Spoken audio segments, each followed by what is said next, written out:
이동형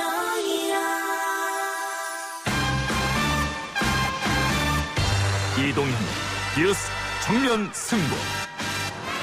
이동형의 뉴스 정면 승부.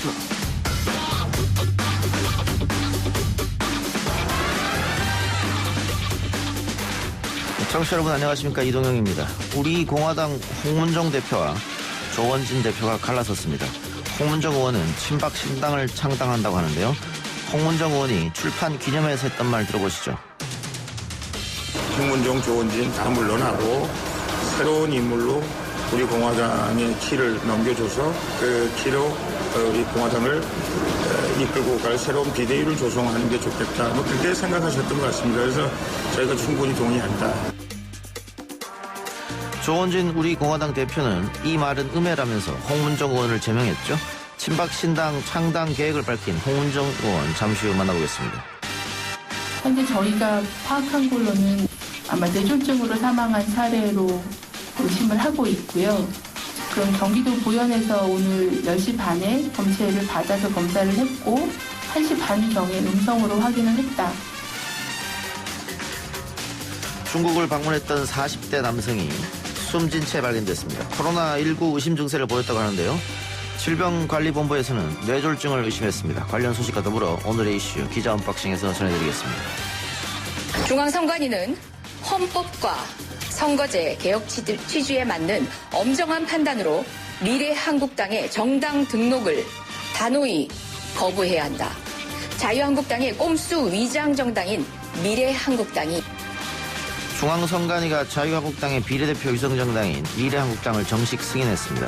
꼼수 위성정당이라고 강하게 비판해왔던 이재정 민주당 대변인 2부에서 만나보겠습니다.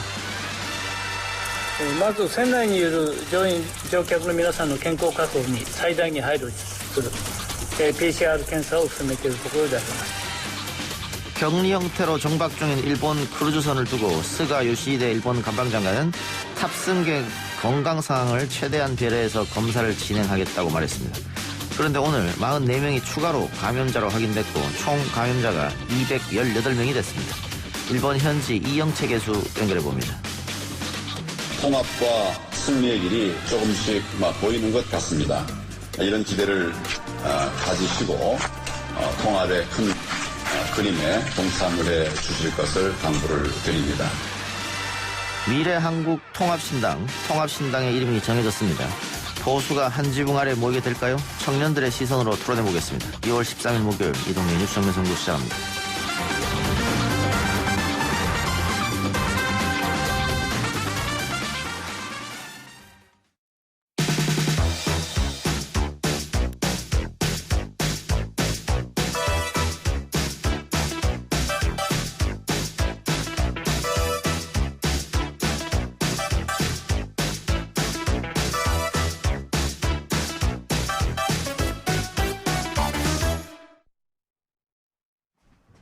우리 공화당 공동대표였던 홍문정 의원이 조원진 의원과 당 운영 문제로 갈등을 빚으면서 우리 공화당 탈당을 하고 친박 신당이라는 새로운 정당 창당을 추진하겠다고 밝혔습니다.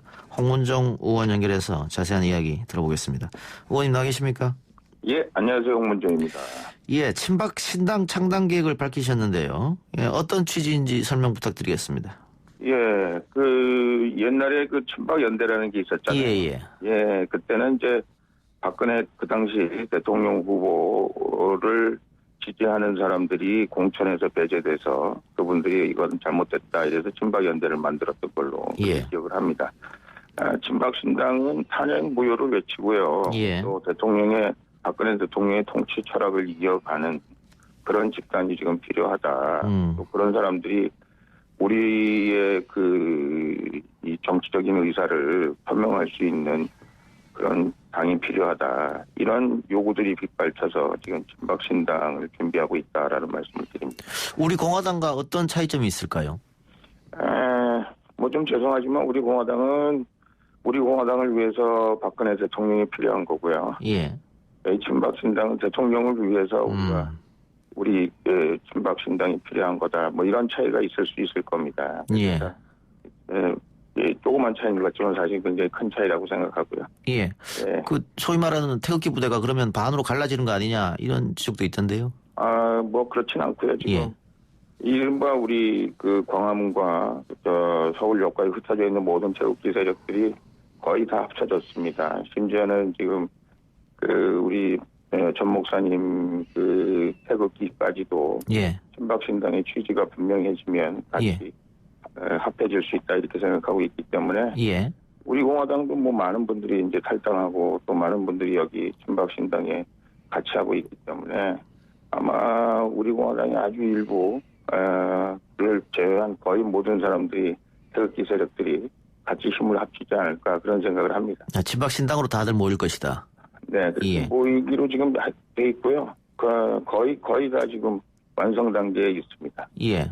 조원진 대표하고 결별한 이유는 어떤 게 있습니까? 뭐 저를 제명을 시켰죠. 예.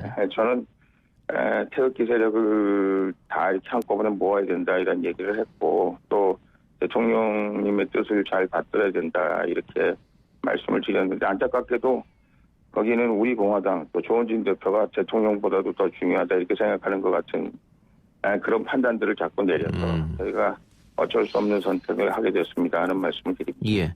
자유한국당이 지금 통합 작업을 벌이고 있는데요. 네. 그 혹시 의원님도 함께 하실 생각은 없습니까? 뭐 지금은 없고요. 예. 지금 뭐 통합 작업을 잘 지켜보고는 있습니다. 뭐 선거라는 것이 현실적으로 한 사람보다 더 많은 사람들이 모여서 그분들이 말한 문재인 정권 끌어내린다 뭐 이런데 뜻을 같이 하는 모든 사람들이 모여야 된다 생각하는데 예. 실질적으로는 이번 선거에는 그 탄핵 무효를 외치고 또 박근혜 대통령의 통치 철학을 이어가야 된다. 그리고 촛불 구태타에 의해서 돈 한 푼 먹지 않은 박근혜 대통령이 억울하게 탄핵됐다. 이것이 우리 보수 우파 저 마음 기저에 다 이렇게 심어져 있거든요. 예. 그래서 그 사람들로부터 동의를 얻어내는 것이 굉장히 중요한데 지금 자유한국당은 그런 의미에서는 상당히 소홀히 하고 있고 잘못 판단하고 있는 것 같아서 참 안타깝습니다. 탄핵을 찬성했던 세력이 있기 때문에 같이 못 간다 이런 말씀입니까? 탄핵에 찬성했던 물론 이제 그분들하고 같이 가기가 굉장히 어렵다는 건 뭐 너무나 잘 아십니다만 예. 저희는 탄핵에 찬성했던 사람들이라도 지금 제가 잘들이 보니까 이 탄핵은 정말 잘못된 거다. 우리가 그때는 잘못 판단해서 제정신이 아니어서 하여간 촛불이 무서워서 하여간 어떤 형태로든지 간에 그거에 대해서 자기의 실수를 인정하고 잘못했다고 할 때만이 예. 우리가 용서하는 게 아니라 보수 우파 국민들이 그들을 그나마 받아들일 수 있는 여건이 되는 거 아닌가 싶습니다. 유승민이나 김무성이라는 분이 왜 출마를 포기했을까요? 예. 자기 지역에서 10%도 안 나오는 지지율을 가지고 어떻게 당선되겠습니까? 어차피 출마해봤자 안 되기 때문에 포기하는 건데 예. 그 이유는 보수 우파의 마음을 헤아리지 못하는 거고 보수 우파는 아직도 그분들에게 분노하고 있다는 거를 우리 국민들이 좀 알아주셨으면 좋겠습니다 하는 말씀. 예, 선거가 2달도 안 남았는데 어떻게 창당 작업이 시간이 안 쫓기겠습니까? 네, 뭐 사람도 없고 돈도 없고 예. 굉장히 힘든 일이다만은 지금 많은 분들이 자발적으로 지금 참여해 주시고 있어서요. 기적적으로 지금 1시간 만에 1,000명씩, 2,000명씩 모이기 때문에 예. 다음 주 안으로는 창당이 가능할 정도로 지금 사람들이 많이 모이고 있습니다. 그래서 감사하게 생각하고 있습니다. 나중에 정강훈 목사, 김문수 전 의원이 만든 당하고도 이렇게 합당 가능성이 있는 겁니까, 그러면? 거기도 기본적으로 우리 생각에 동의한다고 얘기를 했고, 예. 어떻게 하든지 우리가 이렇게 태극기 세력을 다 모이면 자기들도 거기 같이 동참해서 태극기 세력가 하나가 돼서 이번 4.15 총선에서는 그 보수 우파의 저력을 좀 보여줘야 되겠다. 그렇게 얘기하고 있고, 거의 90% 이상 지금 많이 동의가 됐고, 하나가 될 서로의 마음이 열려 있고, 또 제가 보기에는 그 태극기를 흔드는 모든 그 국민들의 열망, 애국 시민들의 열망이 그렇기 때문에 잘 되리라고 저는 생각을 합니다. 예. 그 지역구에도 후보를 내셔야 될 텐데 TK 중심으로 내시는 겁니까? 아무래도 이제 TK가 저희가 강하죠. TK는 예. 사실은 사람들이 너무 많아서 사실 저희가 걱정하죠. 많은 분들이 지금 입지하고 있고요. 예. 오늘도 10명이 이런저런 말씀들을 하셨는데 저희가 전국 정당이 돼야 되니까 TK만 우리가 후보를 낼 수는 없는 거고요. 특히 이제 수도권이 굉장히 중요한 저희 나름대로는 보수 정권, 이 문재인 정권 심판지가 되리라고 생각하고 인물들 고르고 또 좋은 분들에 대해서 우리가 컨택하고 하는데 굉장히 많은 시간을 할애하고 있습니다. 예. 대표님 어떻게 박 전 대통령하고는 교감이나 소통은 하고 있습니까? 어떻습니까? 네, 뭐 그 말씀을 드리는 거는 지금으로서는 좀 부적절하고요. 예. 하여간 저희가 뭐 이름이 친박신당인데 예, 뭐 그렇죠. 예. 예. 선거 들어가기 전에 그 박 전 대통령이 어떤 선거에 대한 메시지를 내놓지 않을까요? 어떻게 보십니까? 네, 뭐 대통령께서 지금 3년째 지금 계시는데 예. 그럼에도 불구하고 그 대한민국 지금 현재 진행되는 일들에 대해서 굉장히 우려하시고 걱정을 많이 하고 계시거든요. 예. 그래서 무슨 결단을 내리시라고 저희는 생각하고 있고요. 예. 이제 뭐 선거가 얼마 안 남았기 때문에 무슨 말씀이 있으시지 않을까 그런 생각을 하고 있습니다만은 저희가 뭐 단정적으로 지금 뭐라고 말씀드리기는 좀 그렇습니다. 예. 박 전 대통령 사면 이야기하는 분들이 많은데 그건 어떻게 보십니까? 이제 사면은 뭐 정부 측하고 뭐 많은 분들하고 얘기를 나누고 있고요. 예. 뭐 읍소도 하고 공갈도 치고 뭐 별짓 다 하고 있음에도 불구하고 예. 아마 이번 선거 전에 나오시기는 어렵지 않은가라는 판단을 저희가 하고 있습니다. 예. 참 대통령님께 정말 우리가 될 낯이 없고 정말 죄송하고 그런데요. 이번 우리 정부에게 문재인 정권에게 저희가 분명히 말씀드리는데 대통령을 정치적인 어떤 그 바게닝 칩으로 생각하지 마시고 이거는 인도적인 측면에서나 또 최소한 그 정치적인 그 뭐라 그럴까요? 예의라 그럴까? 도의라 그럴까? 뭐 형평성이라 그럴까? 그러니까 이런 면에 있어서 이제 나이도 드시고 몸도 안 좋으신 대통령 빨리 집에 돌아가실 수 있도록 해드려야 되지 않나 이렇게 생각합니다. 알겠습니다. 의원님 오늘 인터뷰 여기까지 듣겠습니다. 네, 고맙습니다. 네, 감사합니다. 지금까지 홍문정 의원이었습니다. 1부 순서 마치고요. 2부 기자 언박싱 코너로 돌아옵니다.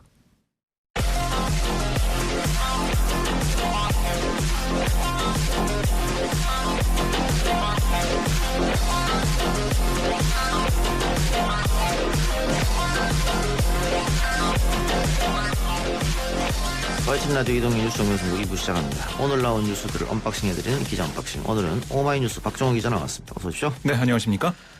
오늘 포털 검색어에 수원 코로나가 계속 올라오던데 어떤 일이 있었습니까? 그러니까 경기도 수원시에서 40대 남성이 코로나19 검사를 앞두고 숨진 채 발견됐다. 예. 이런 소식이 전해지면서 많은 분들이 걱정을 많이 하셨을 텐데요. 예. 그래서 뭐 포털에 검색어도 올라왔죠. 네, 확인 결과 사실이 아닌 것으로 밝혀졌습니다. 이재명 경기지사, 또 염태영 수원시장 등등 SNS에 관련 사실을 올렸는데요. 그러니까 이 지사가 공개한 내용을 좀 보면 환자 이송 경과 이렇게 해서 내용을 올렸어요. 그러니까 사망한 40대 남성 A씨가 오늘 오전 7시 57분에 뇌졸중과 의식저하로 신고를 했고요. 이후에 구급차가 현장에 도착했지만 심정지 상태로 확인돼 심폐소생술을 실시하면서 병원에 왔지만 결국 사망을 했습니다.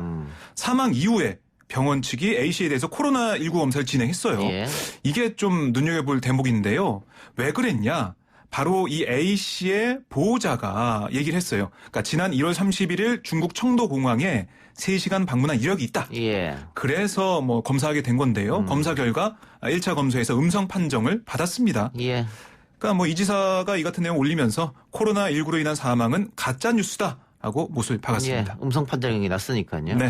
그런데 중국을 방문한 이력이 있기 때문에 혹시 코로나로 인한 사망이 아니냐 네. 이런 의심 때문에 또 관련 검색어도 올라오고 그랬던 것 같은데 음성으로 최종 판정이 났군요. 네. 알겠습니다. 자, 국내 감염병 전문가들이 코로나19 치료 원칙을 발표했던데 어떤 겁니까?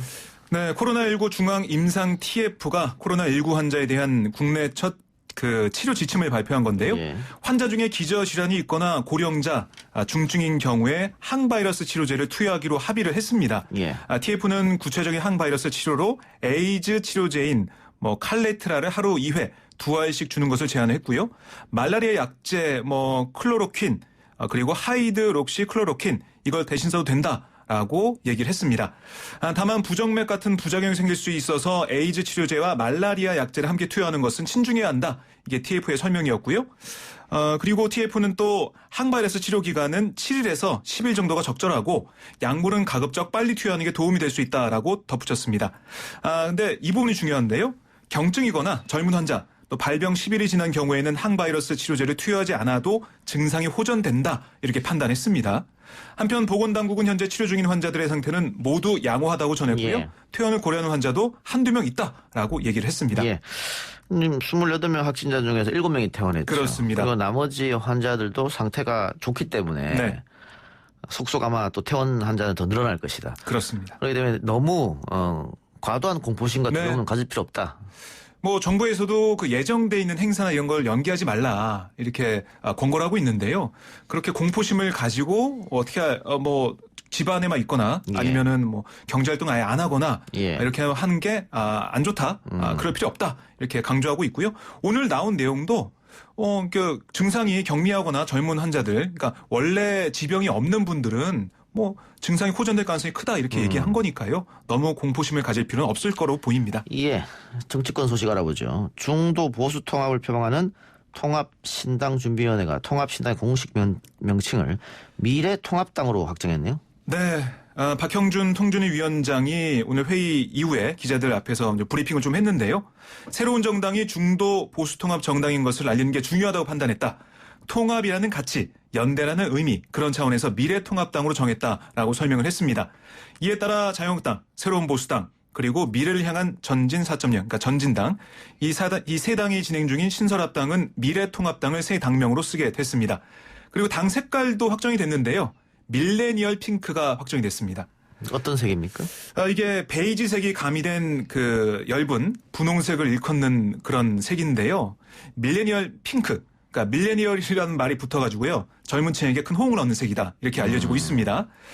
이게 뭐 강경한 보수의 색채에서 벗어나서 빨간색이 주는 강경한 색채에서 좀 벗어나서 젊은 세대와 함께하겠다. 젊은 세대의 뜻하는 색을 씀으로써 우리가 더 다가가겠다. 이런 뜻을 담고 있다고 합니다. 예. 그 안철수 대표가 만드는 신당에서 뭐 다른 당의 색깔을 갖고 네. 왔다. 이것 때문에 논란이 있었는데. 민중당의 색깔이 주황색이에요. 예. 근데 안철수 신당, 그러니까 지금 뭐 국민당으로 예. 부르고 있는데 그것도 이제 못 쓰게 되겠지만 그 같은 국민당에서 오렌지색을 당 색깔로 예. 세웠습니다. 일단 민주당에서 아니 우리가 쓰는 색깔하고 똑같은 거 아니냐. 예. 우리 당 대표랑 안철수 뭐 의원이랑 같이 얘기를 좀 해보자. 어떻게 할 건지. 그랬는데 국민당에서 뭐 만나주지 않았습니다. 예. 그러면서 아니 색이 다르다. 주황색과 오렌지색이 더 비비드하다. 강렬하다라는 뜻으로 비비드하다라는 표현을 쓰면서 다르다라고 얘기를 했습니다. 그러니까 민중당에서 다시 한 번 더 브리핑을 열어서 아니 그게 무슨 소리냐. 그거는 뭐 우리가 받아들일 수 없다. 우리는 우리가 할 수 있는 여러 가지 조치를 취해 나가겠다. 뭐 이렇게 또 밝히고 있습니다. 예. 근데 붉은색이 이제 시장에 나왔는 거니까. 네. 뭐 이거 누가 써도 되잖아요, 이제. 그렇죠. 예, 자유한국당이 쓰던 그 붉은색을 아무도 안 쓰니까 알겠습니다. 시장에는 붉은색이 있군요. 예. 또 이 바른미래당, 대한신당, 민주평화당, 이 호남을 기반으로 한 3당이 통합 작업을 벌여서 거의 성사될 것 같았는데 갑자기 네. 또 난간을 겪고 있네요. 왜 그렇죠? 그러니까 지도부 체제 때문이에요. 그러니까 지금 현재 지도부가 사퇴한 다음에 뭐 새롭게 지도부를 꾸리는 공동 지도 체제로 가기로 했는데 그 손학규 대표가 반대를 했죠. 그래서 박주선 의원이 아니다. 손학규 대표가 2월 말에 사퇴하기로 했다. 이렇게 또 얘기를 했습니다. 그래서 오늘 국회에서 손학규 대표가 참석하는 토론회가 있었어요. 예. 토론회 끝나고 기자들이 다 모여서 손학규 대표에게 물어봤습니다. 박주선 의원의 말이 맞습니까? 물어봤더니 손학규 대표가 맞다. 2월 말까지 통합을 마치고 대표를 그만두겠다라는 얘기를 했다라고 인정을 했어요. 예. 2월 말이라는 시한에 대해서는 2월 말까지는 통합이 될 것이기 때문이다 이렇게 얘기를 했는데요. 그러니까 이렇게 손학규 대표가 2월 말까지 시한을 두는 상황에서 대한신당이 그런 지도체제로는 우리가 지금 함께 못하겠다라고 나오고 있습니다. 결국에는 바른미래당과 민주평화당 양당 간 통합 논의가 오늘 시작이 됐어요. 예. 그러니까 반쪽짜리로 개문발차로 시작이 되는 거고요. 2월 말에 근데 손학규 대표가 정말로 사퇴할지 그것도 가봐야 알 것 같습니다. 예. 임종석 전 대통령 비서실장이 민주당에서 요청한 공동선대위원장 거절했다고요? 네, 이해찬 대표가 임 전 실장을 만나서 선대위원장 합류와 서울 광진을 출마를 요청했었는데요. 그러니까 임 전 실장이 지난해 11월 제도권 정치를 떠나겠다라고 사실상 총선 불출마를 선언했지 않습니까? 임 전 실장은 당의 요청에 대해서 고심을 거듭했지만 선대위원장 합류와 출마 모두 하지 않기로 결정한 것으로 전해지고 있습니다. 그러니까 임 전 실장이 이미 확고하게 불출마 뜻을 밝혔고 검찰 수사 선상에도 올라 있기 때문에 여러 점들을 고려하면 선대위 참여와 출마 모두 기존 입장을 번복하기 어렵다. 이걸 지도부가 양해하길 바란다. 이런 입장을 전달한 것으로 알려지고 있습니다. 다만 임 전 실장이 이 당인으로서 민주당의 총선 승리를 도와야 한다는 데는 임 전 실장 본인과 지도부 모두 이견이 없기 때문에 앞으로 총선 선거운동 과정에서 찬조연설이나 이런 걸 통해서 등장할 수 있지 않을까 이렇게 좀 예상을 해볼 수가 있습니다. 예, 임 전 실장이 총선에 나올 수도 있다 이런 언론 보도도 있었습니다만 이렇게 되면 안 나온다는 얘기네요. 네, 그러니까 명분이 중요하잖아요. 그러니까 총선에 출마할 수 있는 명분 이게 뚜렷이 보이지 않은 것으로 보입니다. 알겠습니다. 뉴스타파가 이재용 삼성전자 부회장이 프로포폴을 상습적으로 투약해서 검찰 수사를 받고 있다라는 보도를 했네요. 네, 뉴스타파는 이재용 삼성전자 부회장이 프로포폴 주사를 상습적으로 맞았다는 공익신고가 접수돼서 검찰이 수사에 나섰다. 이렇게 얘기하면서 공익신고자 단독 인터뷰를 내보냈는데요. 뉴스타파는 이 부회장이 프로포폴을 상습 투약했다는 의혹이 제기된 곳은 서울 강남구 신사동 A 성형외과이고 지난달 10일 권익위에 이 부회장의 프로포폴 상습 투약 의혹을 신고한 사람은 이 병원에서 근무한 간호조무사 신모 씨의 남자친구였던 김모 씨다라고 보도를 했습니다. 그러니까 이 김 씨가 뉴스타파와 인터뷰를 한 건데요. 이 인터뷰에서 여자친구를 5년 넘게 병원에 출퇴근시켜주면서 자연스럽게 병원에서 2부라고 불린 사람의 존재를 알게 됐다. 2부. 그러니까 이재용 부회장의 줄임말로 보입니다. 이 부회장이 박근혜 최순실 국정농단 사건에 연루돼서 구속되기 전부터 성형외과를 드나들면서 프로포폴을 상습 투약했다라고 김 씨는 주장을 했습니다. 아울러 김 씨는 성형외과에서 이재용 부회장을 직접 목격한 적도 있다라고 주장을 했고요. 또한 김 씨는 검찰 수사 등을 대비해서 여자친구를 지킬 생각으로 신 씨의 휴대폰에 저장된 이재용 부회장과 여자친구의 대화 메시지를 자신의 휴대폰에 촬영해 왔다라고 밝혔는데요. 뉴스타파는 이 간호조무사 김 씨의 전 여자친구 신 씨가 이 부회장으로부터 이 부회장으로 불린 사람과 주고받은 SNS 메시지 내용과 시기를 분석해봤어요.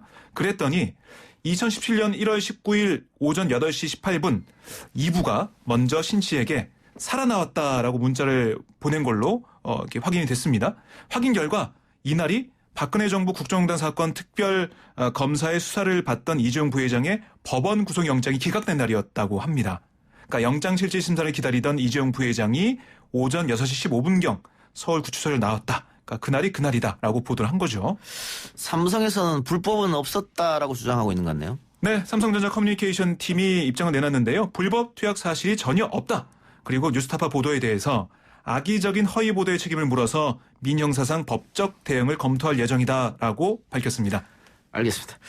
예, 그리고 이 사법농단 사건으로 재판에 넘겨진 현직 판사들이 1심에서 전부 무죄를 받았고 권성동 한국당 의원 항소심에서 무죄. 드루킹 김덕원 씨는 3년 확정 이렇게 받았는데요. 이 소식까지 듣고 우리 박종 기자하고는 인사하죠. 오늘 수고하셨습니다. 네, 고맙습니다.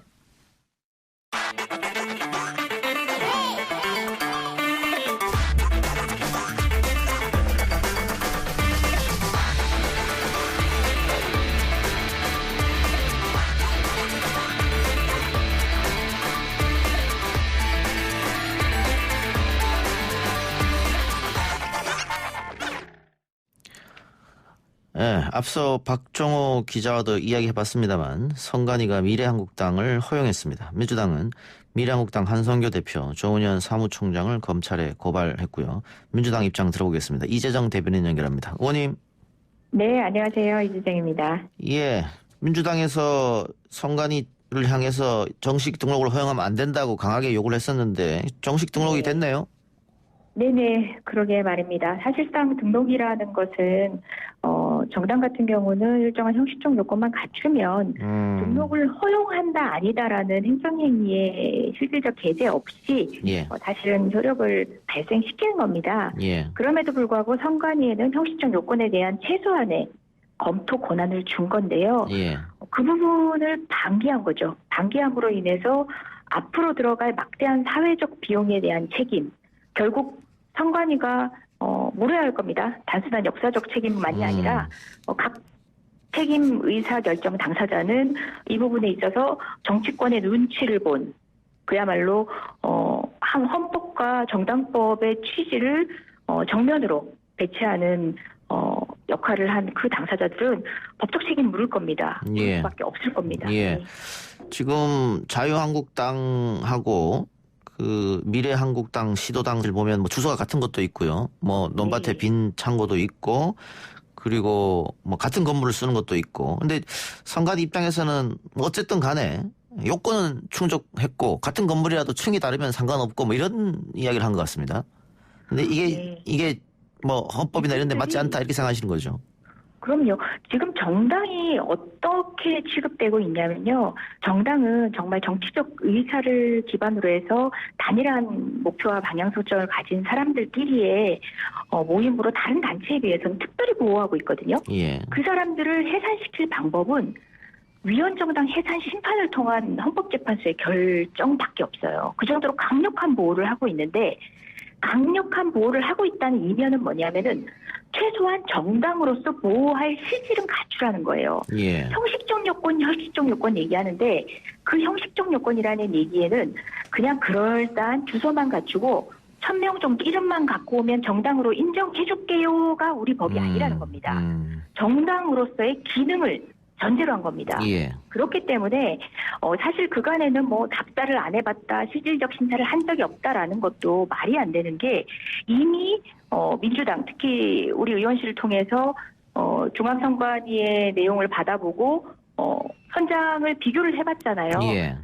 정당으로서 전국의 고른 의사를 반영할 수 있는 시도당을 가졌는지에 대해서 의문을 제기했고 아니라는 사실상의 여러 가지 정황들이 나왔기 때문에 예. 그 부분에 있어서는 더 엄밀하게 들여다봐야 될 의무가 있었던 거죠. 예. 뭐 사실은 울산시당 같은 경우 뭐 논밭 가운데 있었다. 그것도 하나의 증적이 될 수 있지만 더 문제는 자유한국당하고 동일한 주소지를 갖고 있다는 거.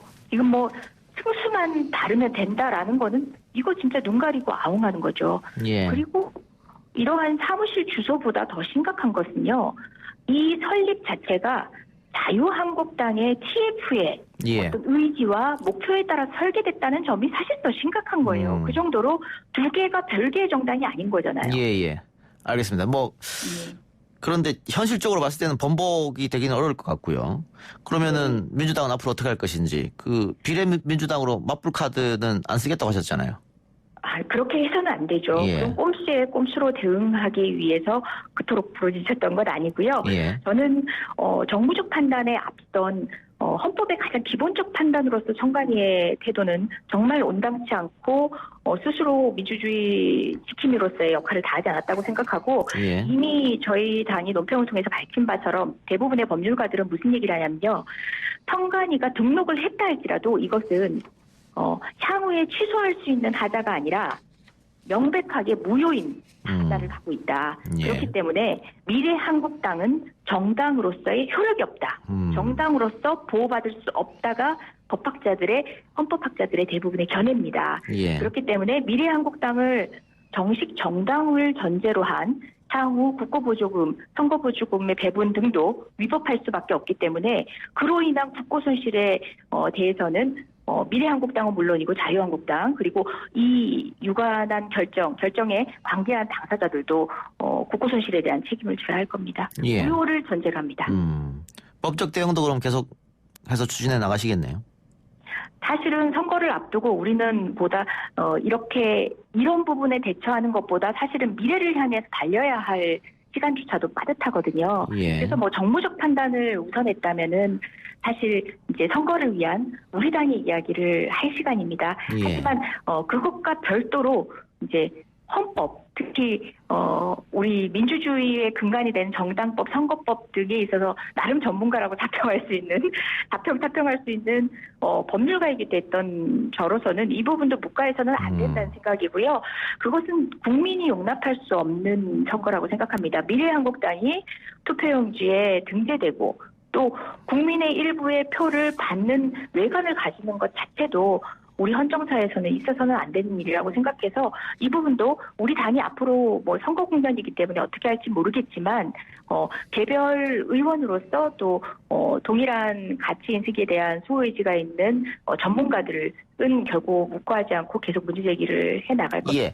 그러니까 문제 제기는 뭐 계속해서 하시는데 네. 그거는 별도로 하고 지금 자유한국당은 어쨌든 불출마 의원들을 중심으로 미래한국당의 의원들을 빌려주고 그래서 기호 3번을 받겠다. 그래서 이번 선거에서 의미 있는 국회의원들을 배출하겠다 이런 것 같은데 네. 지금의 선거 제도로 봤을 때는 민주당이 비례대표를 2자리 이상 얻기가 좀 쉽지 않아 보이는데 자유한국당에서 뭐 소위 말하는 꼼수죠. 이렇게 꼼수 쓴다고 하면 최대 뭐 15명까지 될 수 있다 뭐 이런 분석도 나오고 있던데 거기에 맞는 또 대책이 있어야 될 거 아니겠습니까? 이거 국민들의 뭐 진정성을 믿고 기다리겠다 이것만 갖고는 좀 부족할 것 같은데 그런 이야기는 당 지도부에서 안 하고 있습니까? 예, 사실 이런 결과에 대한 시뮬레이션은 법이 통과되기 전부터 있었습니다. 그럼에도 불구하고 명분이 더 중요했던 것이고요. 방향에 대한 국민적 지지를 등에 업고 저희가 나선 길이기 때문에 물론 선거 전략으로서 여러 가지 고민도 부대돼야겠지만 서로 그와 같은 방식의 꼼수가 벌어지더라도 향후에 그 위법성을 바로잡을 대안 수단까지도 고민할 수 있다고 생각합니다. 저는 자유한국당이 미래의 한국당과 사실상 동일 정당으로서 양쪽에 분산되는 표를 모두 받아간다면은 그렇게 받아간 비례 의석들은요 향후에 무효화하고 다시 비례 의석을 조정하는 방법으로라도 우리나라 건강한 헌법 전문 학자들이나 법조인들 그리고 관계 당사자들이 저는 묵과하지 않고 바로잡아낼 것이라고 생각하기 때문에 선거에 임하는 민주당은 전략적 고민은 해야겠지만 큰 틀에서는 명분을 잃지 않아야 된다고 생각합니다. 예. 다른 얘기 하나 여쭤보죠. 지금 그 검찰과 법무부의 뭐 갈등 양상이라 할까요? 혹은 뭐 청와대와 갈등 양상이라 할까요? 뭐 그런 상황에서 윤석열 총장이 최근에 선거 사범에 대한 엄정한 수사를 이야기했단 말이죠. 민주당 입장으로서는 과연 그 엄정한 수사라고 하는 게 공정성을 보장할 수 있겠느냐 이런 의혹을 갖고 오실 수 있을 것 같아요. 윤석열 총장뿐만 아니라 그간의 검찰의 수사가 과연 선거사법 수사에 있어서 엄정하고 공정했는가에 대해서는 의문이 있고요. 검찰이 바뀔 하등의 이유가 없었죠. 검찰 내부의 자성의 목소리로 검찰 조직이 한 번도 바뀐 적이 없어요. 노무현 대통령을 보냈던 그때의 검찰이나 지금이나 벼랑간 달라질 이유가 없죠. 박근혜 정부의 비리를 수사하지 않던 검찰이나 지금의 검찰 달라질 이유가 없기 때문에 사실은 기계적 형평을 가지고 수사해서는 안 됩니다. 그건 또다시 정치적 의도를 가지고 정치권에게 나름의 칼자루로 자신의 세력들을 위시해서 보여주는 것밖에 되지 않기 때문에 그런 한간의 의혹들, 국민의 의혹의 눈초리를 의식하면서 어쨌든 법에 따른 수사를 해야 된다. 엄정한 수사 당연하죠. 말 그대로만 되면 얼마나 좋겠습니까? 하지만 균형 맞추기를 통해서 야당과 여당을 모두 사실상 본인의 손안에 잡고 있다는 그런 방식의 정치적 의식은 하지 않았으면 좋겠습니다. 정치 수사는 지양해달라 이런 뜻으로 제가 알아듣겠습니다. 네네. 그리고 의원님 너무 당연한 얘기죠. 선거사범에 대한 엄정한 수사 당연한 얘기입니다. 이번에 안양 동안을 준비하고 계십니까? 네네 맞습니다. 여기 보니까 현역 의원 4사람이 출사표를 던졌던데요. 네네. 그러면 한 명만 국회의원 되고 3분은 국회의원 배지를 잃는 거네요. 그러게요. 자연스럽게 물갈이가 되는 대표적인 국민의 마음을 그대로 받아다 보여주는 선거구가 될 수 있을 것 같은데요. 우리 대한민국에서 가장 국민의 의사가 그대로 반영이 되는 구조를 가졌다고 하더라고요. 이처럼 다당제 20대 국회를 그대로 반영한 선거 상황인 것 같은데요. 어찌되었건 일당으로서 여당으로서 국민의 나름의 평가도 받겠지만 국민을 위한 또 다른 계획으로 공정한 정면 승부에서 나름의 평가를 받고 있습니다. 최선을 다하겠습니다. 유재정 의원이 여당 의원이긴 합니다만은 초선 의원이고 그 자유한국당 심재철 의원 같은 경우에는 원내대표를 하고 있단 말이죠. 쉽지 않은 도전이 될 것 같은데요. 염려하시는 분들도 있고 한데요. 워낙 다른 커리어에 또 다른 연배에 다른 상황이기 때문에 그 각각의 장점이 단점이고 서로한테는 어려운 점이지 않을까 생각합니다. 그분 역시도 새로운 대항마 이재정이 또 한편으로는 어려운 상태지 않을까도 생각해봅니다. 알겠습니다. 마지막으로 하나만 더 여쭤보죠. 네. 오늘 사법농단에 연루된 판사들이 전원 무죄 판결 났거든요. 어떻게 보십니까? 네, 사실 뭐 국민들 전반으로 법리를 떠나서 씁쓸한 마음이 들 것 같습니다. 예. 사법농단의 실체는 국민이 모두 유죄로 인정한 것 아닙니까? 예. 법률적인 어떤 논리에 비약은 없는지 다시 한번 꼼꼼히 되짚어 볼 일이지만 역사적으로 점검하지 않고 그냥 넘어가서는 안 되는 사건이기 때문에 국민의 상식에 부합한 또 다른 평가 있어야겠다고 기대해 봅니다. 알겠습니다. 오늘 인터뷰 여기까지 듣겠습니다. 이재정 의원님 고맙습니다. 네, 고맙습니다. 예, 지금까지 더불어민주당 이재정 대변인이었습니다. 1, 2부 순서 마치고요. 뉴스 듣고 3부로 찾아오겠습니다.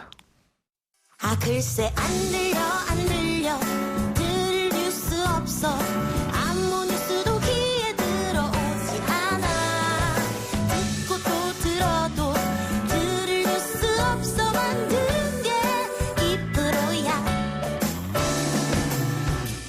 이동영의 뉴스 정면 승부. YTN 라디오 이동의 뉴스 정면승부 3부 시작합니다. 일본 요코하마항에 정박 중인 크루즈선 다이아몬드 프린세스에서 코로나19 감염자 44명이 추가로 확인됐습니다. 확진 환자가 계속 늘어나는 추세라 걱정이 되는 상황인데요. 세계보건기구 WHO는 코로나19 사태에 대한 일본 정부의 대응을 비판하면서 크루즈선 입항 허가를 촉구하고 있습니다. 일본의 상황은 어떤지 이영채 일본 게이센 여학원대학교 교수 연결해 이야기 나눠봅니다. 교수님 나와 계십니까? 네, 안녕하세요. 예. 크루즈선 내 코로나19 확진자들이 점점 늘어나고 있는 것 같습니다. 네, 그렇죠. 오늘자로 해서 200명이 넘어간 것 같습니다. 예. 그 확진 판정 받으면 치료는 어떻게 합니까? 선내에서 합니까? 글쎄요, 지금까지 일단 약 470명 정도 중에서 217명이 나온 거라고 지금 1차 그 표본에서 그렇게 나온 건데 예. 보면은 전원이 다 이송이 되는 것 같지는 않고요. 예. 그 중에서 이제 중증 환자로 구별되는 사람들이 지정 병원으로 가고 있는 것 같아요. 예. 근데 이제 이게 지정 병원도 한정되어 있고 그래서 지금 현재 구체적으로는 몇 명이 정확하게 이송이 됐는지에 대해서는 정확한 숫자는 나오고 있지 않습니다. 예.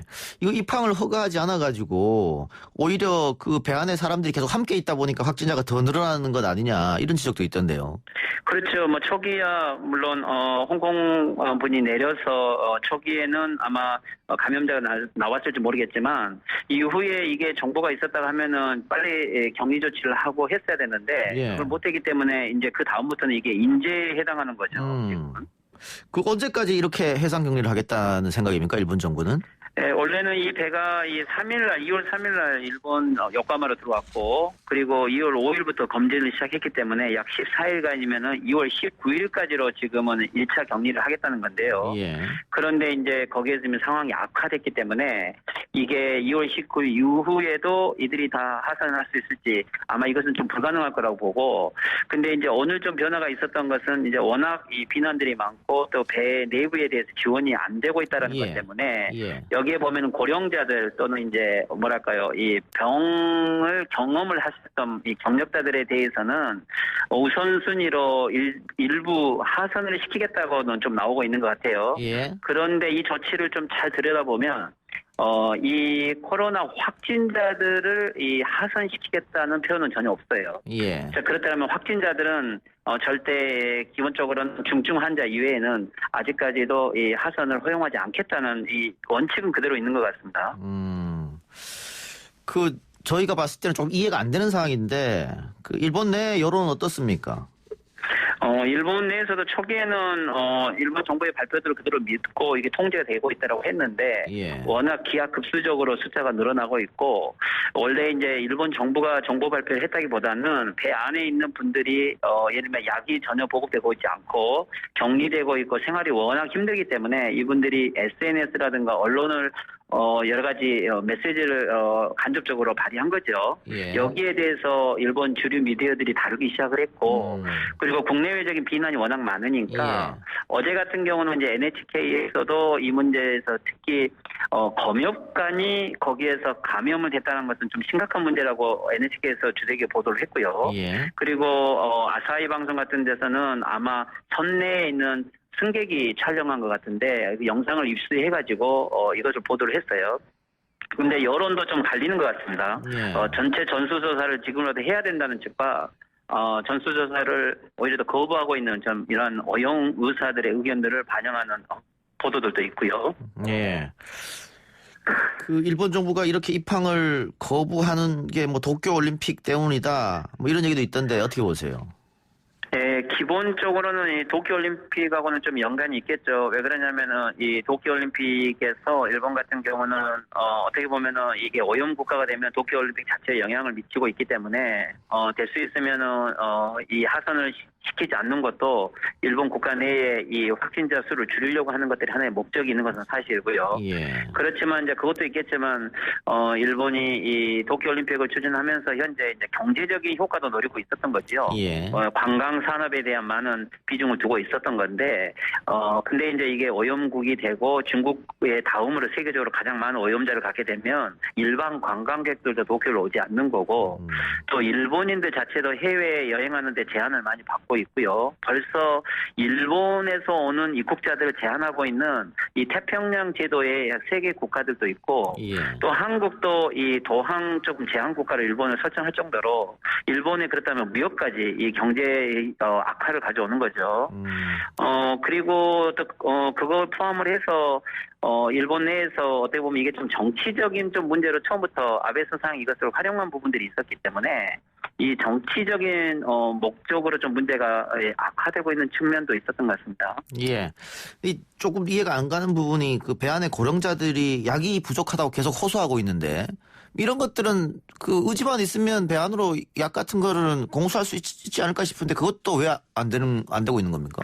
그렇죠. 아마 초기에 당연히 인도적인 조치로 이런 조치를 했어야 되는 건데 이제 일본의 이제 정책은 처음부터 뭐라 할까요? 이 공항에서 이 모든 이 코로나를 막겠다. 즉 그래서 이것을 미주기한 정책이라고 해서 물세점 없이 막겠다고 하는 식으로 정책을 썼는데 이 크루즈는 전혀 예상하지 못한 곳에서 일어난 거죠. 그런데 이제 아마 내부 상황을 제대로 파악하고 있지 못하고 있었던 것 같아요. 그렇기 때문에 아마도 초기에 일본 정부가 썼던 격리 정책으로만 그냥 일관되게 대응을 했지 실제 배 안에 많은 오염도가 있었고 또 거기에 많은 고령자들이 있다라면은 이들에 대한 조치를 대규모적으로 초기부터 하려고 했으면 준비를 했을 건데 아마 격리시키겠다는 것을 원칙으로 했기 때문에 이후에 이들을 뭐랄까요 일본 여러 병원에서 받고 호텔에서 받고 아마 이런 계획들이 전혀 없는 상태에서 내부를 어떻게 대응을 해야 되는지 아마 이 부분에 당황을 했던 것 같아요. 그게 지금까지도 정책을 정확하게 결정하지 못하고 있고 이것이 이제 공급이라든지 체계라든지 그리고 의료보건 체계라든지 담당자라든지 이런 것들이 전혀 체계적으로 이루어지고 있지 않는 것 같습니다. 예. 지금 세계보건기구에서도 일본 정부의 대응을 비난하고 나섰는데 일본 정부가 지금부터라도 조금 이 대응을 바꾼다고 보십니까? 어떻게 보십니까? 아마도 이제 이게 만약에 전체를 다 하산시키고 전수조사를 하려면 더 빨리 했어야 되는데 오히려 방치하면서 상황이 더 악화돼 버렸기 때문에 지금은 전원을 다 오히려 더 하산시킨다는 것이 불가능하게 된 거죠. 그런 의미에서 아마 정책을 바꿀 것 같다고는 생각하지 않지만 오히려 이제 고령자들 중에서 몸이 워낙 쇠약한 분들은 워낙 비난이 많으니까 아마 일시적으로 조금 하산을 시키는 조치는 할 것 같아요.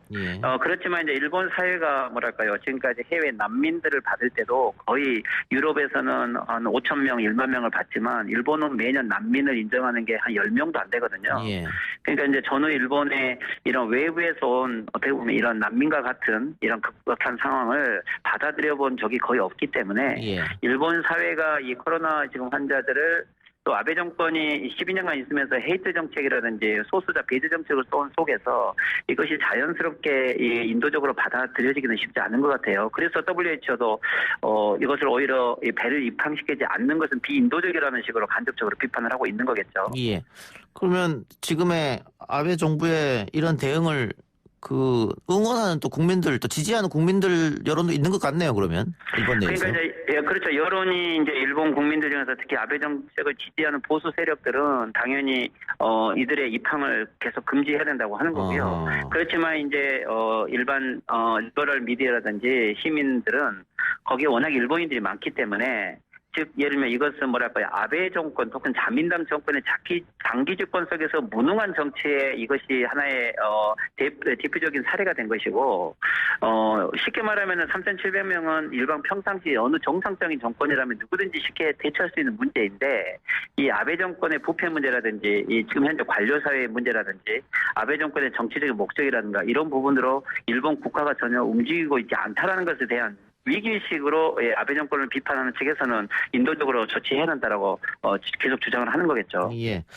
그리고 미국이 주일 미군을 통해서 자국 국민을 배에서 내리게 하겠다 이런 보도도 있었던 것 같은데 그건 어떻게 돼가고 있는 겁니까? 일본 내에서는 글쎄요, 적극적으로 보도 나오고 있지 않는데 글쎄요, 일본에서 물론 미국도 자국 국민을 보호해야 된다는 미국 내 압력은 있겠죠. 그렇지만 글쎄요, 이분들이 미군 부대로 그러는 건데 미 군대 내에서 이 코로나 환자들을 그대로 받아들이기는 쉽지 않을 것 같고요. 아마도 미국도 이 문제에 침묵하든지 일본처럼 이 격리 정책을 쓰는 것에 대해서는 암묵적으로 동의하고 있다고 봅니다. 예. 하나만 더 여쭤보죠. 제가 좀 이해가 좀 안 되는 부분이 많아가지고 원전 사태 해결 방식도 그렇고 지난번 태풍이 휩쓸었을 때 복구도 굉장히 늦어졌고 이번에 이 배에 대한 대응도 그렇고 일본의 어떤 재난 시스템이 무너진 게 아닌가 이런 생각도 드는데 교수님 어떻게 생각하세요? 예, 그 부분은 조금 타당한 지적이고요. 원래 일본은 이제 자연재해라든가 지진이라는데 이런데 아주 강한 나라였죠. 예. 그리고 매뉴얼이 잘 돼 있는 나라로 아주 대표적인데 예. 이제 근데 이제 이런 자연재해 같은 경우는 대부분 고베 지진도 그렇고 3.11 대지진도 자원봉사를 한 사람들이 아주 적극적으로 가고 거기에 지방 정부와 중앙 정부와 자원봉사자들의 역할 분담이 다 매뉴얼로 되어 있어요. 예. 이제 그런 부분을 해왔는데 이 아베 정권이 지속되면서 특히 치바 정전 사태라든가 이런 걸 보면 아무리 홍수 문제라고 하더라도 예를 들면 이런 것들이 정기적으로 항상 훈련이 되고 관료 조직과 민간 조직이 함께 신뢰를 가지고 움직여야 되는데 아베 정권 때는 거의 정치적인 목적으로 관료들이 움직이고 정보를 조작하고 이 관료 사회가 어떻게 보면 정권 눈치만 보지 일반 민간 복지를 많이 안 해온 거죠. 이제 이런 여러 가지 병폐들이 있는 상태 속에서 자연재해는 그래도 나름대로 국민들이 많은 경험이 있지만 이것처럼 코로나 바이러스 문제는 일본 사회에서는 조금 새로운 경험인 것 같아요. 우리 한국에서는 메르스를 경험했기 때문에 전 국민이 동시에 이것에 대한 이 보수적인 정권에서의 잘못된 정보 통제가 문제가 있다는 것을 알고 있는데 일본 같은 경우는 지금 아베 정권이 언론을 통제하고 있고 또 시민들도 민주주의를 많이 잃어가고 있는 상황에서 이 장기 집권의 이 관료직 병폐에서 함께 겹친 거기 때문에 아마 지금 코로나 사태, 특히 크루즈 사태는 아베 정권 12년이 가져온 총체적인 어떤 모순의 어떤 결정체로서 이 사건 대응에 어떻게 보면 일본의 전형적인 좀 쇠퇴하는 모습을 보여주고 있다. 이렇게 이야기할 수 있을 것 같아요. 예, 알겠습니다. 교수님 오늘 말씀 고맙습니다. 네, 수고하십시오. 예, 감사합니다. 지금까지 일본 게이센 의학원대 이영채 교수였습니다. 3부 순서 마치고요. 4부 청년 정치인들과 함께 돌아옵니다.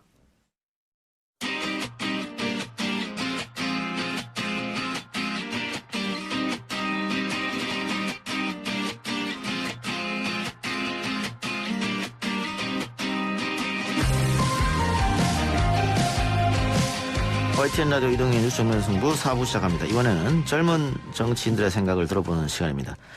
이준석 새로운 보수당 젊은 정당 비전위원장 그리고 장혜영 정의당 미래정치특위위원장 나왔습니다. 어서 오십시오. 네, 안녕하십니까. 안녕하세요.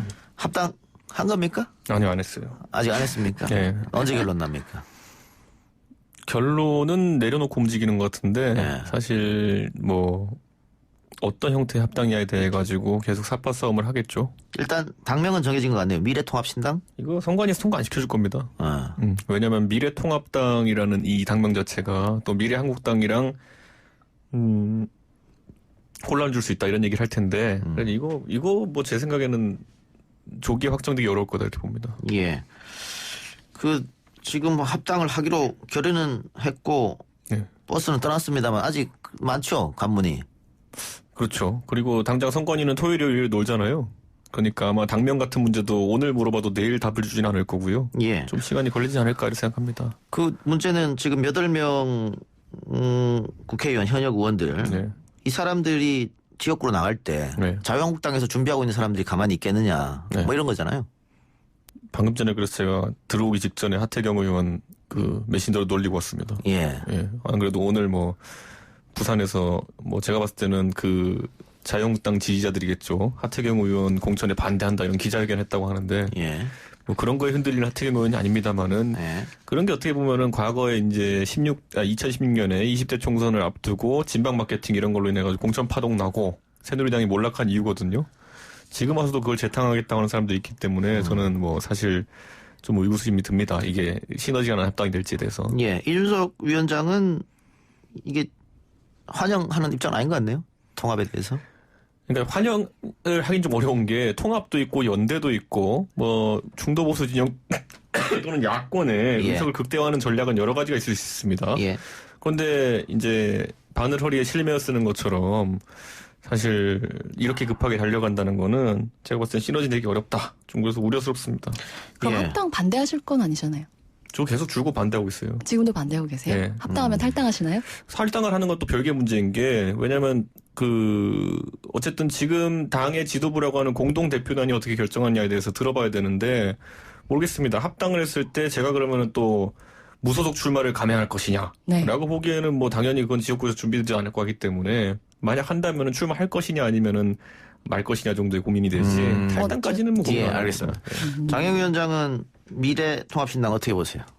그 미래통합당이라는 이름에 사실은 정확하게 반대되는 이름으로 불러야 된다고 생각하는데 과거 야합당이라고 불러야 된다고 생각하고요. 뭐 도로 새누리당이다 뭐 이런 지적도 있습니다. 도로 새누리당보다 사실은 이제 과거로 한번 돌아간다는 점에서 더 나쁘다고 생각하고요.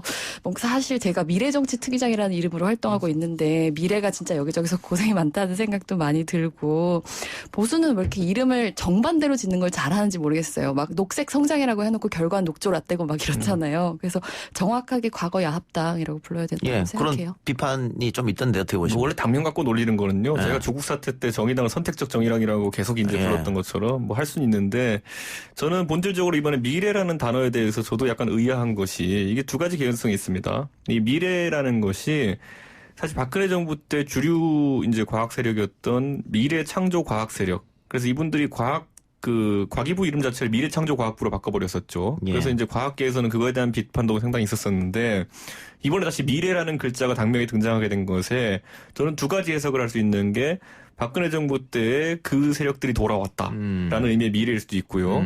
아니면은 또 안철수 대표가 좋아하는 단어가 미래입니다. 그렇기 때문에 안철수 대표까지 끌어안기 위한 느낌으로 미래라는 단어를 썼는지 이거는 저는 뭐 그걸 기획한 회의가 있지 않아서 모르겠지만은 애초에 창준이라고 하는 팀, 지금 박형준 교수를 위주로 한 그 팀에서 안철수 대표에 대한 끝없는 이제 러브콜을 보냈던 것으로 한 달 전만 해도 보이기 때문에 지금 시점에서 미래라는 단어는 안철수를 향하고 있을 가능성이 있다 이렇게 봅니다. 예. 미래는 정의당에 있고요. 사실 근데 미래가 중요하다기보다 탄핵이 중요할 텐데 그래서 탄핵의 강은 어떻게 된 건가요? 건너신 건가요? 아니면 발이라도 담근 건가요? 탄핵에 대해서는요. 저는 지금 시점에 우리 공화당의 참여가 거의 봉쇄되어가는 상황 속에서 어떤 판단을 하는지는 국민들이 명확하게 알아들을 것이다 이렇게 생각하고요.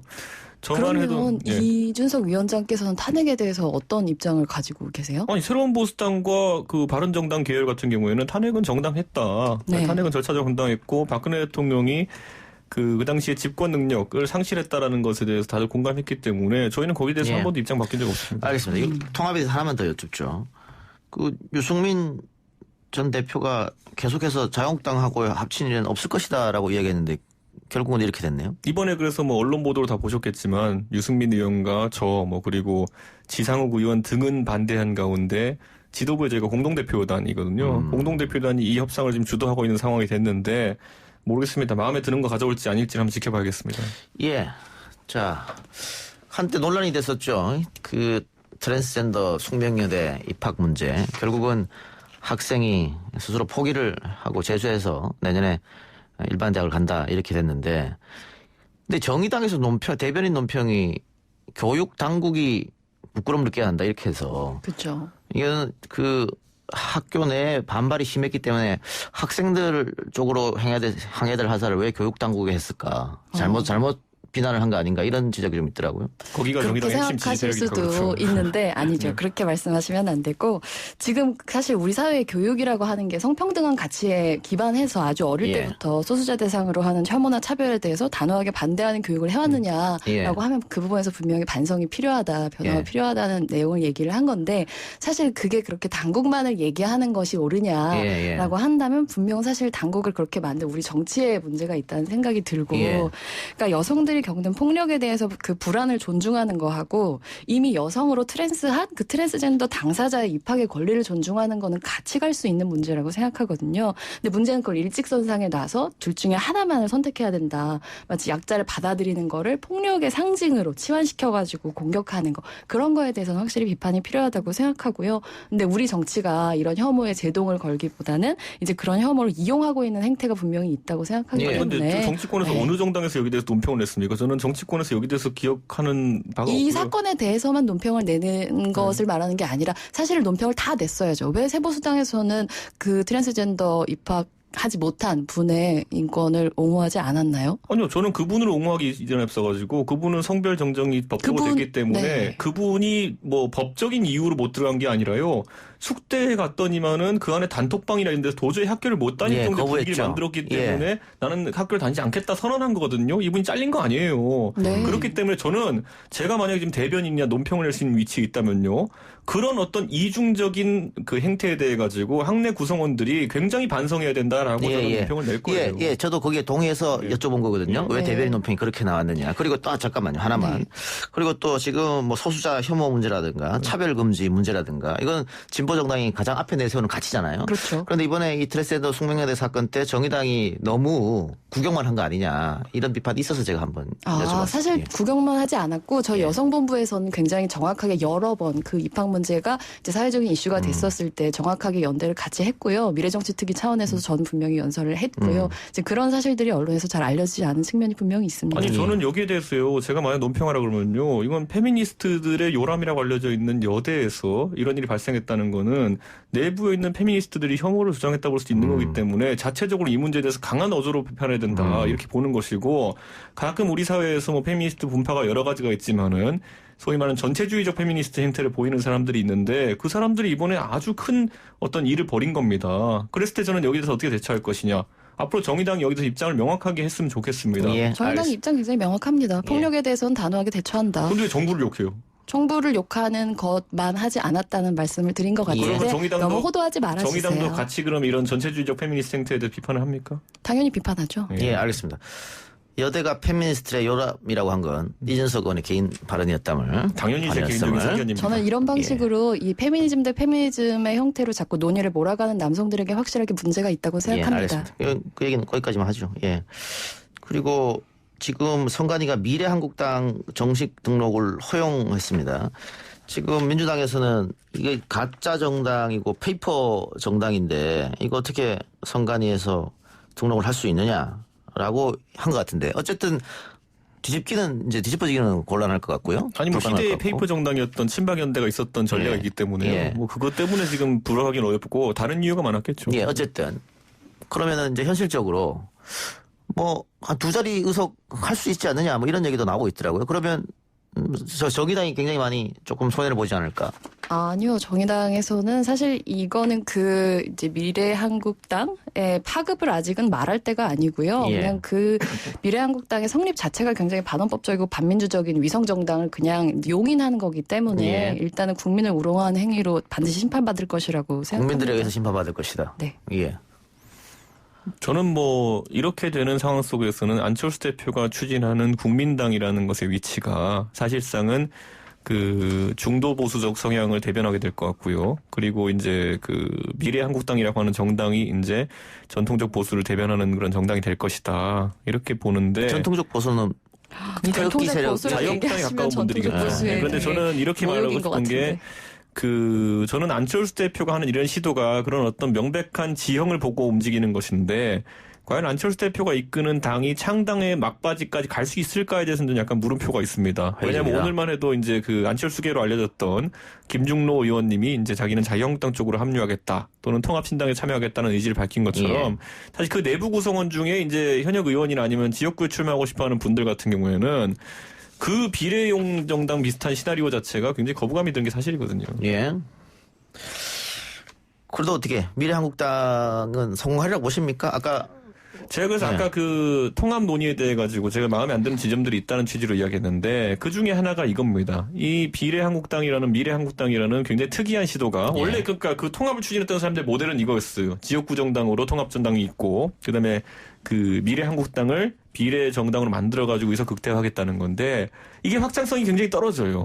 그렇기 때문에 굳이 제가 지금까지 이야기했던 거라면은 뭐 지역구 정당을 만드는 건 좋다. 출마용 정당을. 그런데 그렇다면 기존의 자유한국당과 새로운 보수당은 남겨가지고 비례 출마를 각자 하는 게 어떻겠냐 정도가 아이디어였는데 그거 당연히 굉장히 합리적으로 의석 확대할 수 있는 그 시나리오인데 그런 거 다 무시하고 지금 이제 가는 대로 가더니 앞으로 비례 의석 어떻게 확보할지 저는 비례한국당이 절대 과거 새누리당의 지지율 그대로 흡수하지 못할 것이다 이렇게 보고 있거든요. 지금 전략적으로 왜 이런 판단인지 잘 모르겠습니다. 비관적으로 보고 계시는 거고. 근데 자꾸 이렇게 어떤 기술적인 논의들로 들어가는 게 저는 굉장히 부적절하다는 생각이 드는데 그러니까 작년 말쯤에 그 이제 새로운 보수당의 젊은 정치인이 이렇게 말했단 말이에요. 탄핵 찬성과 탄핵 반대의 결합은 합치면 0이다. 라고 얘기를 했어요. 누가 얘기했는지 아시죠? 누가 얘기했어요? 네, 이준석 위원장님이 이렇게 말씀하셨어요. 그러면 그거 말고도 많은 말을 네, 했어요. 많은 말씀을 하셨죠. 뭐 2018년에 네, 지역구에서 출마하셨을 때는 합당에 대해서 여쭤보니까 뭐 젊은 사람은 신세망 칠 일이냐 이렇게 말씀하셨단 말이에요. 근데 만약에 합당이 됐음에도 불구하고 불출마 정도이고 그냥 계속 그 합당된 당 안에 있겠다라고 하면은 더 이상 젊은 정치인이 아니라는 걸 스스로 선언하시는 건지. 아니죠. 저는 이번 선거에서 자유한국당이라는 그 당이 어느 정도로까지 공천 물갈이가 되는지 그리고 어느 정도까지 과거 지탄받을 수 있는 탄핵 칠적이나 이런 사람들이 청산되는지도 굉장히 국민들에게 영향을 줄 것이라 보고 있고 그렇다고 자한당이 아닌 건 아니죠. 저는 그 지점을 바라보고 있는 겁니다. 예를 들어 지금 뭐 정의당한테 뭐 통진당이랑 바뀐 게 없다 이렇게 말하기엔 바뀐 게 있잖아요. 아주 많이 바뀌었지만 적절한 비유는 아니네요. 아니요. 통진당에서 나온 게 정의당입니다. 우리는 확실하게 다른 가치와 철학을 가지고 있죠. 네. 그러니까 바뀌었잖아요. 네, 하지만 자한당과 지금 합당한다는 건 탄핵에 대한 정확한 어떤, 그 탄핵의 강을 어떻게 건넜는지에 대한 의미 규정 없이는 저는 그건 그냥 아주 3당 합당 이상의 야합이라고 이준석 위원장의 전 표현을 빌려서 표현할 수 있다고 생각합니다. 도시락 밥솥이었나요 그거? 하여튼 내란 선동이나 뭐 제 생각에는 거기서 탈바꿈하기 위한 정의당의 노력을 높이 평가합니다 저는. 네. 그래요. 다시 통합 얘기로 넘어갔는데 아까 안철수 신당에 대해서는 회의적이다.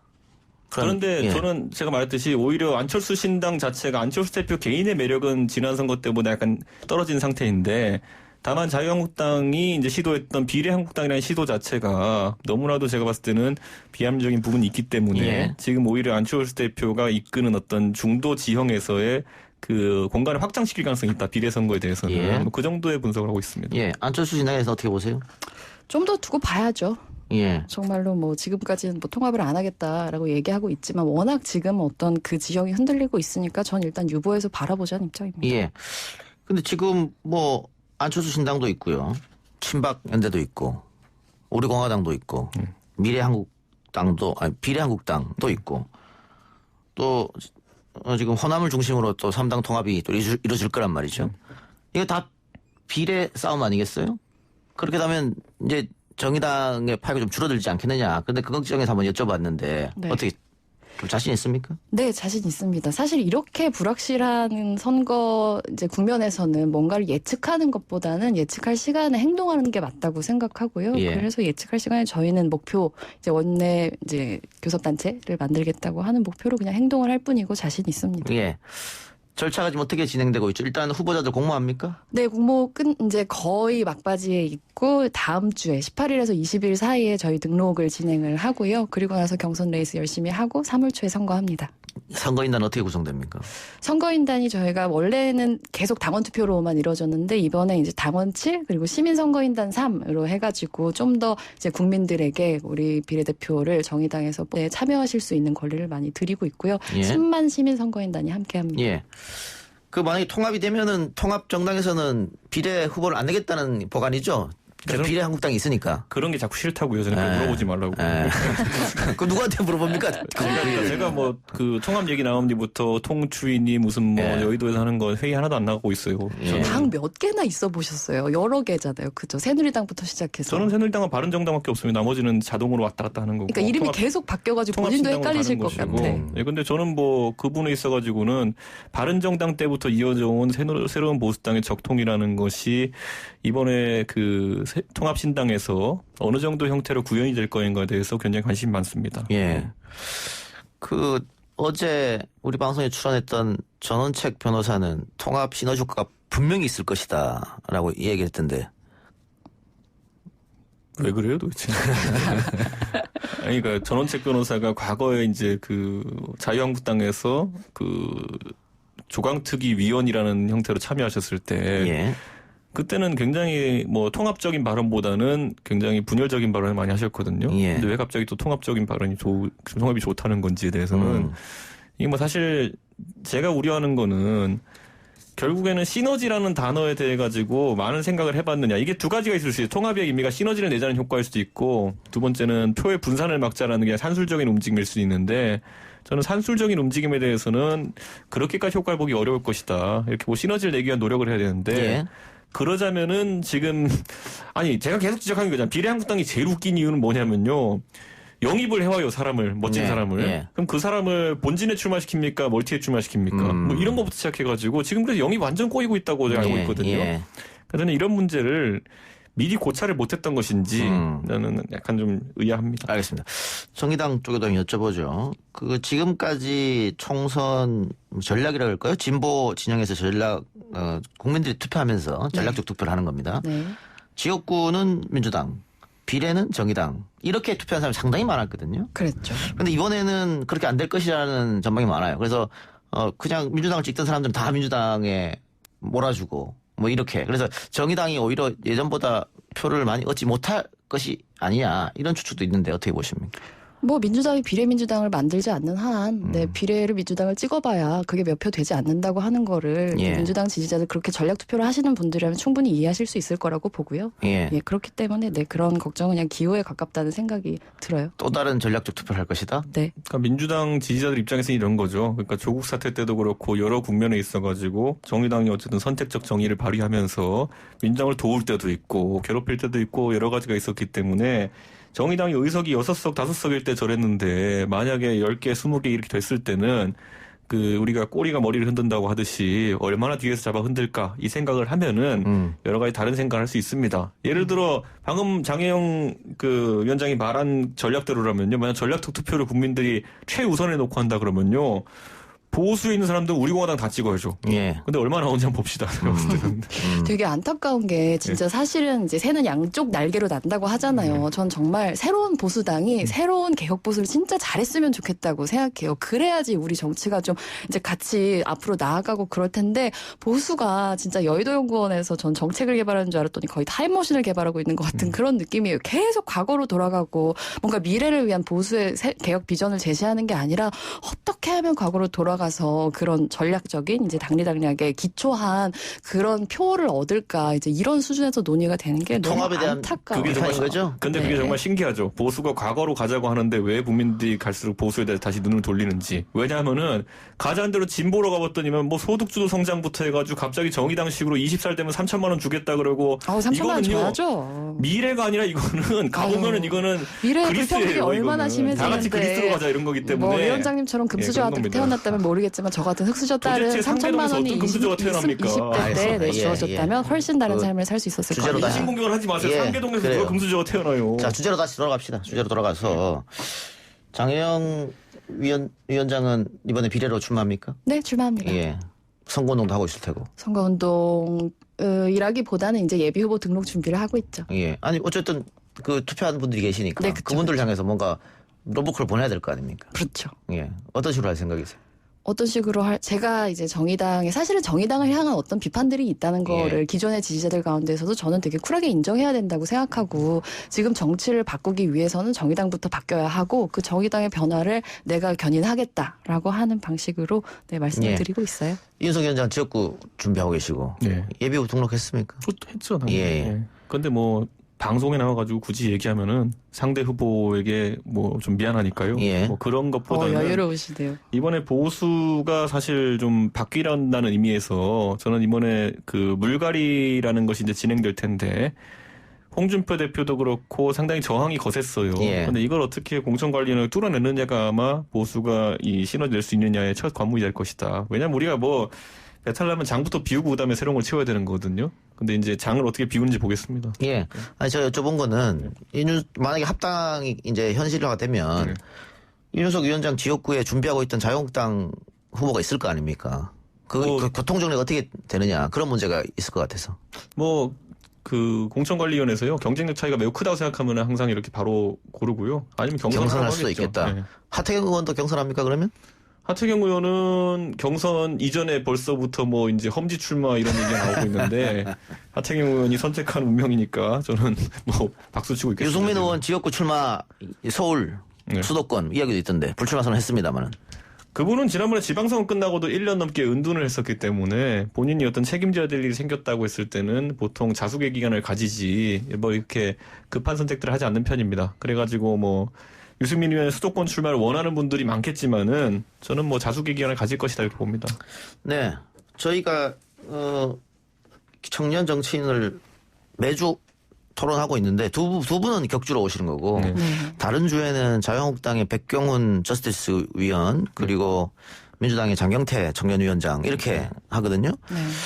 근데 지금 백경훈 자유한국당 저스티스 리그 위원이 심상정 지역구에 출마 선언을 했단 말이죠.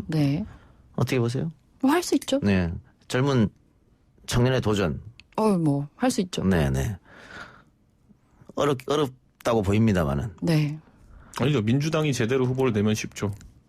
그런데 항상 지금까지 심상정 의원 지역구에는 단일화 또는 상대적으로 다소 경쟁력이 약해 보였던 후보들이 나왔던 적이 있기 때문에 아마 이번에 그 이정미 의원이 출마하는 것으로 알려진 송도 지역, 그러니까 민경욱 의원 지역구에도 민주당 후보가 어떤 분이 나올지 다들 기대하고 있습니다. 왜냐하면 과연 과거에 4+1 협상이라는 데에서 어느 정도 뭐 서로 간에 암묵적인 공감대가 있었다면은 굉장히 좀 다른 지역에 비해 가지고 경쟁력 약한 후보가 나오지 않을까 이런 예상들을 전가해서 하고 있습니다. 이것도 뭐 어떻게 자유한국당에서 뭐 공천을 확정을 한 건 아니니까 이것도 경선입니까? 어느 지역에서요? 그 백경훈 당연히 경선을 하겠죠. 근데 제가 젊은 청년들 같이 이렇게 해보면 장경태 민주당의 김빈 여선웅 이런 사람들 다 현역 의원 소위 말하는 센 지역구로 가고 있거든요.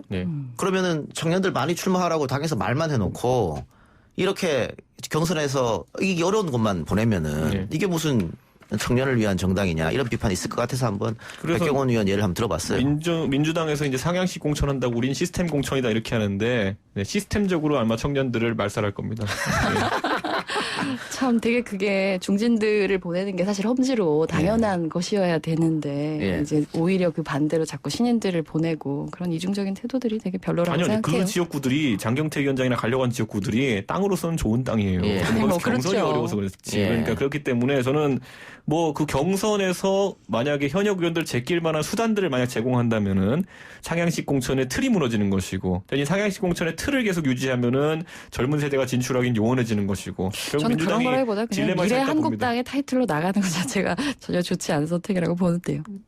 뭐 그런데 뭐 그거는 뭐 제가 봤을 땐 당명이란 건 확정도 되지 않았고 앞으로 제 생각에는 뭐 통합이라는 것도 여러 고비를 겪어야 될 것 같습니다. 네, 꼭 반대해 주셨으면 좋겠네요. 새로운 모습 보여주시기 바랍니다. 그래요. 자, 황교안 대표가 종로 출마를 선언했는데 뭐 늦은 감이 없지 않아 있습니다. 안 하고 싶으셨던 것 같은데. 저는 황교안 대표가 종로보다 더 험지를 선택했으면은 이기든 지든 어쨌든 본인에게 굉장히 플러스가 됐을 것이다. 이렇게 보거든요. 더 험지 어디 호남으로 갑니까? 아니요, 저는 뭐 소위 말하는 노도강, 노원도봉 강북 아니면은 금관구, 금천구나 구로 이 정도면 누가 자타가 공인하는 땅으로서는 험지입니다. 예. 그런데 황교안 대표가 어쨌든 그쪽에 출마하는 민주당 후보들보다는 인물 경쟁력 면에서는 인지도나 이런 면에서는 상당히 무게감이 있기 때문에 저는 오히려 이낙연 총리랑 붙는 종로에서 대결보다는 땅으로서의 험지에 가는 것이 낫지 않았나 이런 생각을 하게 됩니다. 그런데 예. 이번 선거에서 뭐 종로라는 곳이 사실 지금 여론조사 차이가 난다고 하지만은 결국에는 박빙 승부들이 많이 나왔던 곳이거든요. 그렇기 예. 때문에 황교안 대표가 그런 지점을 아마 바라보지 않았을까 싶은데 워낙 거물급들이 붙었기 때문에 관심 계속 받으면서 추이가 많이 변할 것 같습니다. 예. 저도 생각할 때는 아마 지금보다 시간이 흘러가면은 더 재밌는 싸움이 되지 않을까 이런 생각 드는데 자유한국당이 너무 수도권만 생각하고 있지 않느냐. 그러니까 PK는 우리의 텃밭이다라고 생각하고 뭐 험지 차출로도 마찬가지고 너무 수도권만 공들이다가 걔도 놓치고 우럭도 놓치고 이런 상황이 발생할 수도 있다. 이런 평도 있더라고요. 근데 제가 봤을 때는 뭐 자유한국당도 그렇고 그 정당에서 이런 판단들을 할 때는 자체적으로 분석을 굉장히 세밀하게 합니다. 예. 그리고 우리가 일반적으로 신문에서 보는 뭐 1000샘플, 500샘플 여론조사 이런 걸 바탕으로 움직이는 것이 아니라 진짜 5000샘플, 10,000샘플짜리 조사를 광역자치단체별로 돌리고 이럽니다. 그렇기 때문에 판세 분석 자체는 꽤 세밀하게 하고 있을 거고요. 다만 수도권을 뭐 오히려 포기하지 못하는 것은 어느 정당이나 숙명과 같은 것이고요. 지난번에 비해 가지고 수도권의 인구 조성 같은 것도 많이 바뀌었습니다. 예를 들어 뭐 문재인 정부의 부동산 정책 이후에 서울에 집을 사기 어려워진 젊은 세대가 많이 빠져나갔고 이제 서울이 고령화되고 있는 추세도 있고 하기 때문에 그 보수 정당 입장에서는 경기도보다 서울이 오히려 판세가 조금씩 나아지는 그런 기형적인 현상까지 발생하고 있거든요. 그렇기 때문에 그런 지점을 놓고 공략하는 게 아닌가 싶습니다. 원래는 경기도 이제 도농복합 지역이 원래 보수 정당의 주요 수도권 의석 획득 지였거든요. 그런데 서울이 다소 이제 고령화되고 주택이 고가화되면서 서울이 오히려 나아지는 상황이 나오고 있습니다. 예. 정의당은 지역구 전략이 어떻습니까? 좋은 자원들이 비례로 다 몰리고 있지 않느냐, 뭐 그런 지적도 있는 것 같은데. 뭐 그런 지적도 있기는 하지만 예. 역시 험지에서 굉장히 처음부터 아예 지역 주민들하고 소통하면서 나아가려고 하는 청년 정치인들도 분명 존재하고요. 예. 저희 부대표님께서도 어제 비례대표 불출마 선언하셨고. 윤소아 의원도 굉장히 열심히 하고 있는 것 같고. 네, 굉장히 다들 정말 지역에서 분발하고 계세요. 예. 저희가 아직은 작은 정당이기는 하지만 어쨌든 지역구로 출마하시는 이제 후보님들을 최우선적으로 이제 지원하기 위해서 당에서 가지고 있는 모든 총력을 기울이고 있습니다. 교섭단체 꾸리는 게 목표면 지역구에서 뭐 최소한 5석은 나와야 되는 거 아닙니까? 그래야죠. 맞아요. 사실 연동형을 했기 때문에 오히려 그건 불가능하죠. 지역구에서 얻는 만큼 연동형에서 또 까입니다. 그렇겠네요. 네, 그래서 이거는 제가 봤을 때는 정의당 입장에서는 사실 당 지지율을 끌어올리는 게 목표가 될 수밖에 없습니다. 이번 현실적으로. 네, 그래서 아마 굉장히 파격적으로 그 일부 세대나 일부 계층에게 어필하는 정책들을 많이 내놓을 것이다. 우리가 맛보기 한번 보지 않았습니까? 20살 되면 3천만 원 주겠다. 뭐 이런 거 많이 하시겠죠. 되게 신기한 게 이 청년에 대한 정책을 이준석 의원께서는 굉장히 협소하게 보시는 것 같아요. 근데 정의당이 얘기하는 청년이라고 하는 거는 지금까지 얘기되었던 정말 생물학적으로, 그러니까 생애주기는 다 과거의 이제 청년들하고 똑같고 그냥 지금 그 청년만을 얘기하는 것처럼 오해하시는 부분이 있는데 저는 기본적으로 지금의 청년 세대는 이 사회에 한 번도 있어 본 적 없는 새로운 청년 세대가 도래했다. 새로운 삶의 주기를 아예 발명해야 하는 그 첫 시대를 겪는 청년들이라고 생각하기 때문에 그런 관점에서 포착할 수 없는 부분이 원래 돈 벌어오는 게 힘들고 돈 쓰는 거는요. 할 거 많아요. 여기서 마무리합시다. 시간이 없어서 오버됐습니다. 두 분 오늘 토론 고맙습니다. 수고하셨습니다. 감사합니다. 내일 뵙겠습니다.